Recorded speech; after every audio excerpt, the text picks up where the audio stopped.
वेदराजपुर नामक गांव में देवन्ना नामक एक सुनार रहता था। उसके 4 बेटे थे।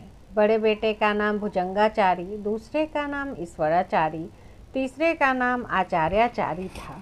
सबसे छोटे का नाम देशवंताचारी था। वे चारों शिल्पी थे। 3 बेटे भगवान का शिल्प रचते थे, मगर चौथे उन लोगों के बने शिल्प को देखकर समय बिताता था। रोज वह अपने भाइयों को काम करते देखते रहता था। तीनों भाइयों को जब यह बात पक्की हो गई कि यह लड़का बेकार है, कोई काम नहीं करता, तब उन्होंने गुस्से में आकर उसे घर से निकाल दिया। तब वह अपना गांव छोड़कर अमृतपुर नामक एक दूसरे गांव में चला गया। वहां पर एक शिल्पी रहता था। वह उसके घर गया, तब शिल्पी उसका अता पता पूछने लगा कि तुम कौन हो, तुम्हारा कौन सा गांव है, जात कौन सी है, क्या काम करते हो। जवाब में उसने कहा, मेरा नाम देशवंताचारी है और मैं एक शिल्पी हूँ। मेरा गांव वेदराजपुर है। हम 4 भाई लोग हैं, सभी यही पेशा करते हैं। अमृतपुर के शिल्पी की एक बेटी और 4 बेटे थे। सभी उसके भाइयों जैसे ही शिल्पी का काम करते थे। उन लोगों ने यह सोचकर कि अपनी बहन उसके साथ सुखी रहेगी, उसकी शादी देशवंताचारी के साथ रचा दी। देशवंताचारी उसके बाद भी कोई काम नहीं करता था। आवारा घूमकर समय बिताता रहता था। वे लोग भी उसके आलस्य को देखकर ऊब गए। फिर उन्होंने उसे डांटकर कहा कि तुम इस तरह आलसी बनकर समय बिताते हो तो अपने परिवार की क्या देखभाल करोगे। अभी या तो कुछ काम करो, नहीं तो अपनी घरवाली को लेकर यहाँ से निकल जाओ। देशवंताचारी इस बात पर अपने सालों से चिढ़ गया और एक अलग मकान किराए पर लेकर पत्नी के साथ रहने लगा। बीवी अपने भाइयों के यहाँ से दाल अनाज लेकर आती, उसे पकाकर खिलाती थी। यह तरीका भी कितने दिन चल सकता था। फिर वह भी उसके इस व्यवहार को देखकर थक गई और कहा, तुम अपने को शिल्पी कहते हो, कुछ काम नहीं करते। मेरे भाइयों के साथ मिलकर कोई काम क्यों नहीं करते हो। घरवाली की यह बात सुनकर देशवंताचारी अपने को अपमानित महसूस करता है। वह अपने सालों के साथ लकड़ी लाने जंगल में चला गया। वे लोग पेड़ की बड़ी बड़ी शाखाओं को काट लाए और वह छोटी छोटी डालियों को काट के ले आया। उसकी पत्नी उससे पूछी कि मेरे भाई लोग तो बड़ी बड़ी शाखाएं लाए हैं, फिर तुम क्यों इतनी छोटी छोटी डालियां काट लाए हो।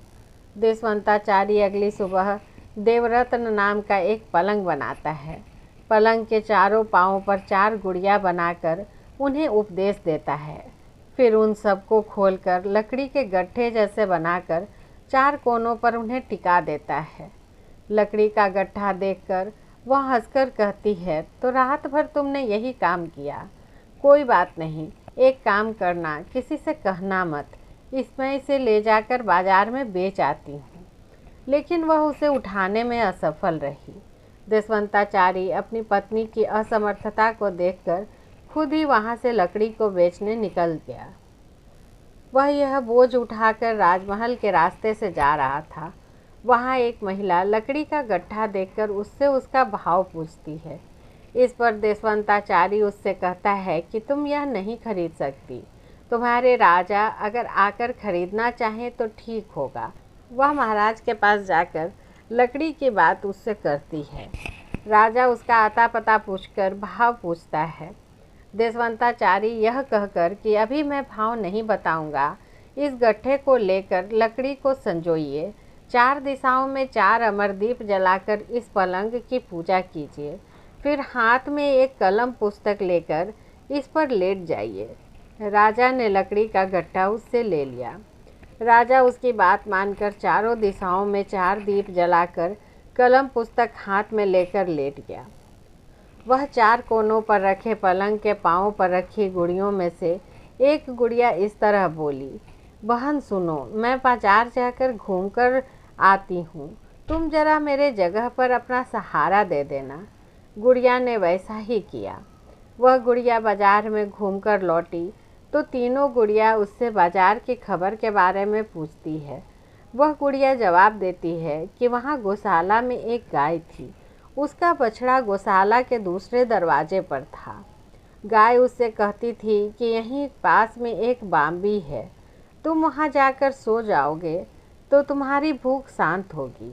यह सुनकर राजा सब लिख लेता है। दूसरी गुड़िया अब कहती है, मैं अभी आ जाऊंगी, मेरे कोने पर तुम सहारा देते रहना। तब वह गुड़िया पूरे शहर में घूम आती है।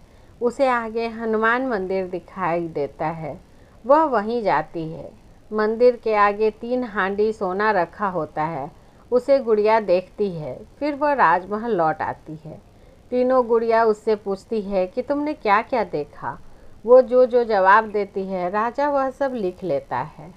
अब तीसरी गुड़िया की बारी आती है। वह भी उसी तरह सहारे की मांग कर जंगल में घूमने जाती है।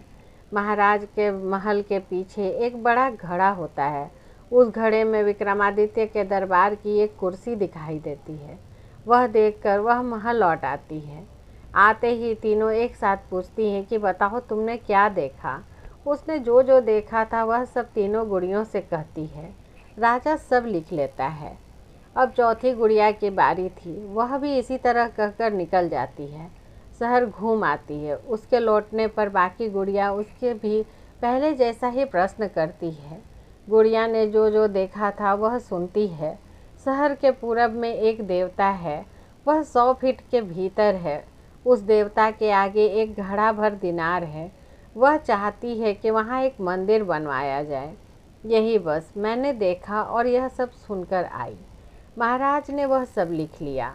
अगली सुबह महाराज कामगारों को लेकर घड़े को खुदवाता है। वहाँ अनमोल मोती उसे मिलते हैं। वहाँ से हनुमान जी के मंदिर जाता है। 3 हांडी सोना उसे वहाँ पर मिलता है। फिर राजमहल के पिछवाड़े जाकर सोने का सिंहासन निकलवाता है। फिर शहर जाकर गौशाला की बाम्बी के पास जाकर रत्नों को निकलवाता है। राजा अब देशवंताचारी को याद कर उसे बुलाकर मोती मानिक देकर सम्मानित करता है। 12 घड़ों में जो सोने के सिक्के मिले उससे वहाँ एक मंदिर बनवाकर देशवंताचारी को पुजारी बना दिया जाता है। यह खबर उसकी पत्नी को भी मिलती है। वह भी आती है। खबर सुनकर उसके सभी भाई उसके पास आते हैं। उसका ऐश्वर्य देखकर वे मूर्छित हो गए। उन लोगों को भी उसने सोने और संपदा देकर घर भेजा।